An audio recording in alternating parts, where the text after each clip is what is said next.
आप ये कहेंगे मैं तो इनमें से किसी दलील को नहीं मानता। So therefore we need to come on a common ground कि आप ये बताएं कि आप सच्चाई तक पहुंचते कैसे, नहीं कौन सी चीज़ आपके नज़दीक दलील है, वो किस तरह की दलील होनी चाहिए ताकि मैं आपको दलील दूं। वैसे आपको खुदा की मौजूदगी साबित करने के लिए दलील की ज़रूरत? आपको ज़रूरत है, मुझे नहीं। तो आपने कैसे खुदा को पहचाना? मेरी तो फितरत है इंसान की, लेकिन अब आपकी भी मैं फितरत है। इंसान नहीं हूं। नहीं, आपकी भी फितरत है, बाज़ मरतबा फितरत ढक जाती है। मिसाल के तौर पर अगर मैं किस कंप्यूटर के ऊपर कपड़ा डाल दूं तो आप पहचान नहीं पाएंगे कि कंप्यूटर है। लेकिन आपके नज़दीक ट्रूथ तक, किसी भी चीज़ के ट्रूथ तक पहुंचने का आखिर कोई तो तरीका होगा ना। आप डिनाइल में तो नहीं रह सकते कि मैं तो सच्चाई को जानता ही नहीं हूं। देखिए, हमारे पास जितने भी आर्ग्यूमेंट्स हमें पेश किए गए हैं एक क्रिएटर की मौजूदगी के, तो वो हमें बहुत बचकाना मालूम होते हैं। ठीक है, लेट्स डिस्कस दोज आर्ग्यूमेंट्स कि वो जो बचकाना है, लेकिन मैं आपको वो बचकाना आर्ग्यूमेंट दूं कब? चले मैं आपसे, मुझे ये तो बताइए कि ठीक सच्चाई है, का दारोमदार किस चीज़ पर है? मैं आपसे समझने की लिए कोशिश करता हूँ कि आपको कैसे लगता है कि इस कायनात का कोई खुदा है?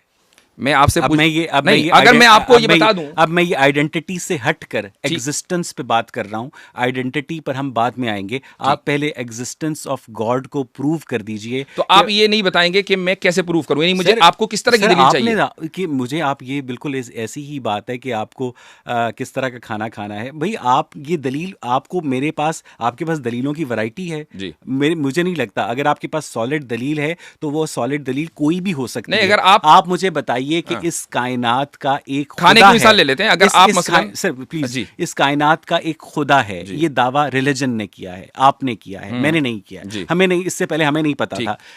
अब आप इस दावे को किसी भी ऐसी दलील से साबित कर दें जो मुझे समझ आ जाए, जो हमारे ऑडियंस को समझ आ जाए। ठीक, आपने खाने की मिसाल दी कि जी आप किस तरह का खाना खाएंगे, बात बिल्कुल सही है। ये सवाल उस वक्त नामाकूल होगा कि जब आप खाने के वजूद पर यकीन रखते हो, फिर मैं पूछूंगा आप किस तरह का खाना खाएंगे। लेकिन अगर आप खाने के वजूद पे ही यकीन न रखते हो और मैं फिर आपसे पूछूंगा आप पिज्जा खाएंगे या बर्गर खाएंगे, तो ये सवाल बिल्कुल नामाकूल होगा, चूंकि आप ये कह सकते हैं कि खाने का तो वजूद ही नहीं है। आप मुझे